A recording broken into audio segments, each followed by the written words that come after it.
Baik, selamat siang Dewan Jaya Hormat. Kami dari tim Pecel-Lele 67 atau tim oposisi tim kontra dari mosi tersebut akan memperkenalkan diri terlebih dahulu.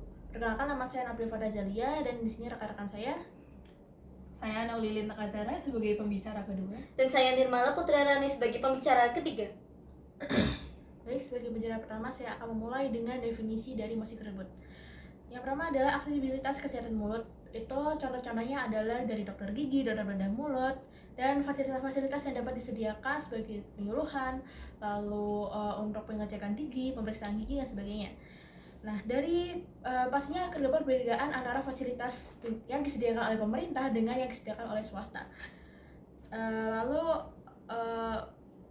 Jadi secara keseluruhan maksudnya dapat diartikan bahwa produk yang disediakan oleh swasta itu kesannya lebih mudah diakses oleh masyarakat dibandingkan dengan produk yang fasilitas disediakan oleh pemerintah.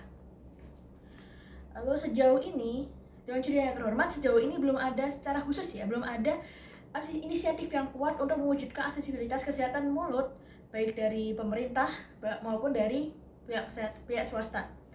Dan banyak rakyat Indonesia yang ekonominya adalah menengah ke bawah atau bahkan bisa disebut dengan masyarakat miskin yang mereka itu tidak memiliki biaya untuk memeriksakan kesehatan mulut mereka, bahkan sampai sakit pun mereka tahan. Lalu masalah yang ada yaitu adalah kurangnya aksesibilitas kesehatan mulut dari pemerintah dan dari pihak swasta bagi lingkungan sekitar, khususnya untuk kalangan-kalangan menengah ke bawah, yang mereka itu tidak memiliki biaya yang cukup. Lalu, Dewan Juri yang terhormat, kami tidak setuju bahwa swasta itu lebih baik daripada pemerintah dalam menyediakan produk fasilitas aksesibilitas kesehatan mulut. Kami setuju bahwa pemerintah itu lebih baik dalam menyediakan aksesibilitas kesehatan mulut bagi masyarakat Indonesia. Lalu, kami memiliki dua beban pembuktian yang akan kami buktikan pada debat kami kali ini. Yang pertama adalah kenapa harus ada aksesibilitas yang akan disampaikan, yang akan dibuktikan oleh saya. Dan yang kedua adalah mengapa pemerintah dapat mewujudkan aksesibilitas yang lebih baik daripada swasta, yang akan disampaikan oleh pembicara kedua dan ketiga. Baik, Dewan Jaya Hormat, argumen saya adalah pemerintah memiliki kewajiban untuk menjaga kesejahteraan rakyatnya. Ini juga sebagai kontrak sosial antara pemerintah dan masyarakat. Pemerintah itu memiliki kewajiban haknya sendiri, begitu juga dengan rakyat. Dan rakyat di sini memiliki hak untuk mendapatkan fasilitas kesehatan yang baik dan merata dari pemerintah. Sehingga pemerintah pastinya akan berusaha untuk mewujudkan fasilitas kesehatan bagi seluruh rakyat Indonesia. Sehingga pemerintah Indonesia pastinya akan menyediakan fasilitas umum secara nasional bagi seluruh Indonesia dan seluruh strata sosial yang ada di Indonesia. Berbeda dengan pihak swasta yang tidak ada di semua daerah dan tidak merata gitu ya di seluruh Indonesia. Contohnya dengan ada yang ada di ibu kota dengan yang ada di pinggiran. Ibu kota pastinya akan memiliki lebih banyak pihak swasta yang akan menyediakan fasilitas kesehatan. Sedangkan untuk bagian-bagian pinggiran yang secara akses kesehatan itu sulit untuk dijangkau, maka hanya ada sangat sedikit pihak swasta yang akan menyediakan aksesibilitas kesehatan mulut bagi rakyat Indonesia. Selanjutnya akan dilanjutkan oleh pembicara kedua. Baik, saya akan melanjutkan argumen dengan memulai menganalisis aktor dan insentifnya. Di sini ada dua aktor penting yang dapat kami analisis insentifnya dalam mosi ini. Yang pertama adalah pihak swasta. Siapakah pihak swasta itu? Pihak swasta adalah semua instansi di luar pemerintah, di mana mereka adalah suatu wirausaha yang harus memberikan pendanaan dari dirinya sendiri. Artinya, mereka bersifat mengikuti prinsip kapitalisme, yaitu di mana mereka mencari keuntungan terbesar-besarnya dengan mengeluarkan biaya paling sedikit. Di sini, insentif ini tidak secara langsung ke rakyat, di mana mereka memiliki insentif untuk memperkaya diri sendiri, untuk memastikan keberlanjutan dari usaha mereka. Berikutnya adalah swasta ini tidak bersifat keberlanjutan. Karena bila mana mereka tidak mendapatkan balik modal atau mendapatkan keuntungan dari usaha-usaha yang mereka berikan, meskipun itu adalah fasilitas kesehatan, mereka tidak akan dapat melanjutkan usahanya, yaitu memberikan fasilitas kesehatan. Karena tidak ada modal itu sendiri.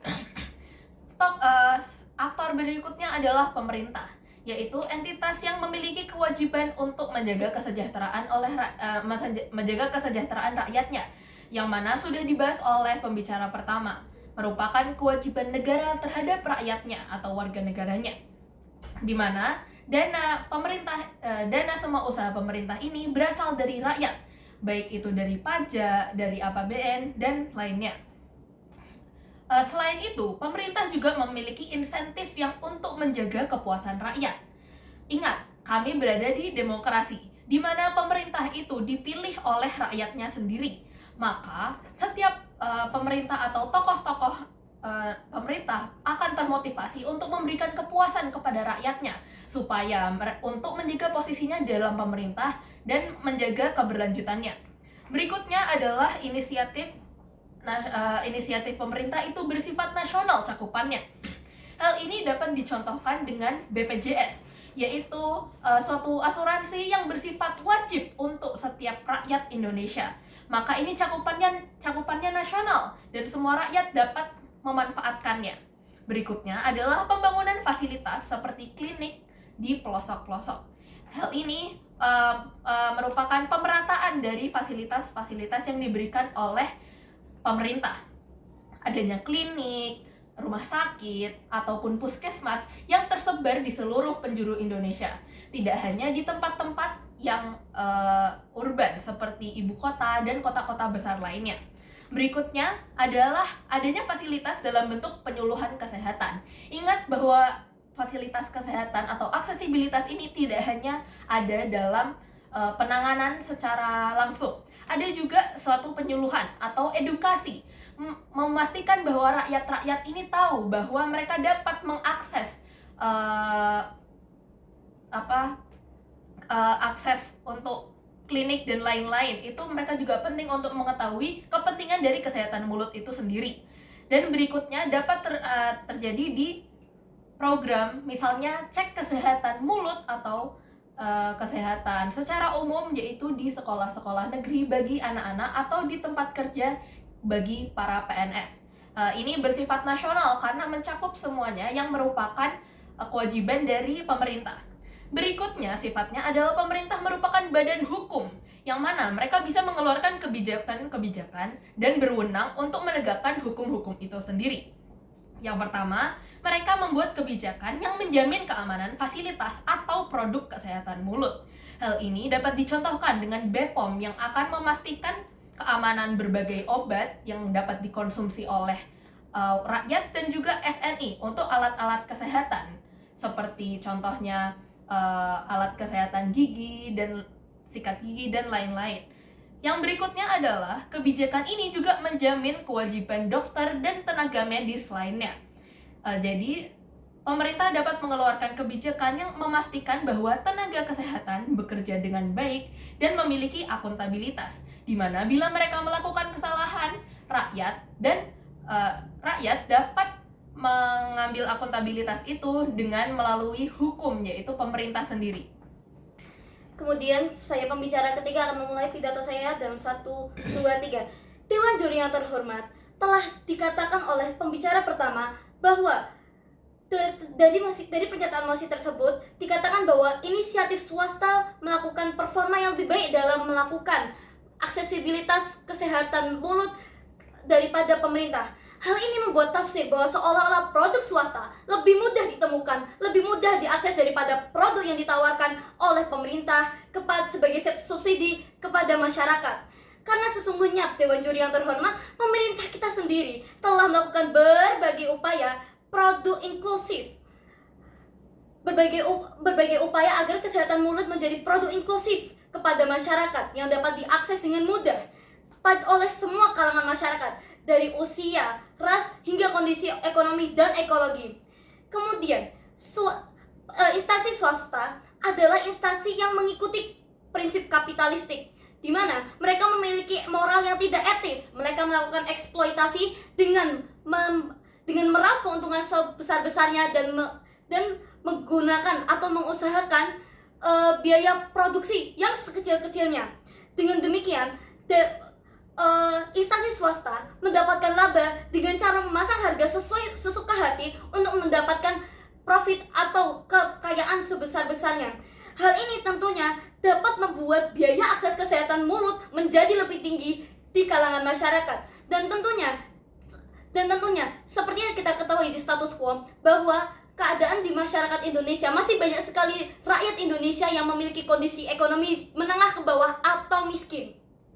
Sehingga untuk mendapatkan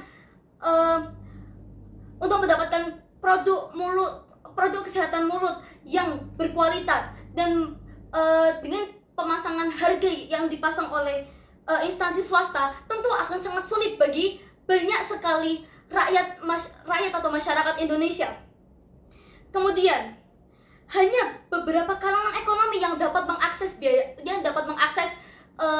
fasilitas kesehatan mulut tersebut, sehingga akses umum kesehatan mulut malah menjadi terbatas, tidak menjadi inklusif. Kemudian disinilah peran pemerintah bermain. Pemerintah memiliki kewajiban untuk menjaga kesejahteraan rakyat, maka menggunakan dana dari rakyat seperti pajak, APBN,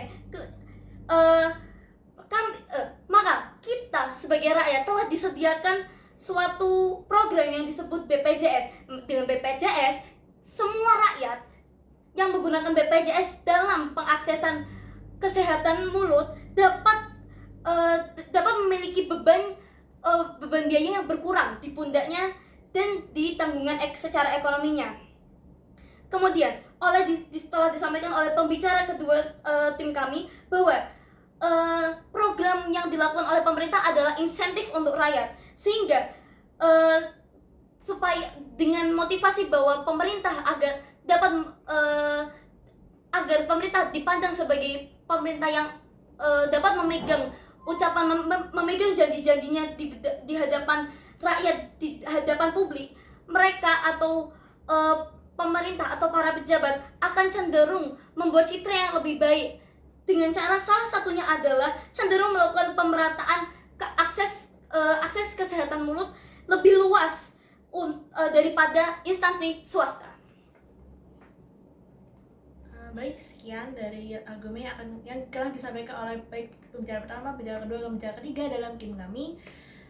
Terima kasih kepada Dewan Juri yang terhormat yang telah mendengarkan argumen kami sampai selesai.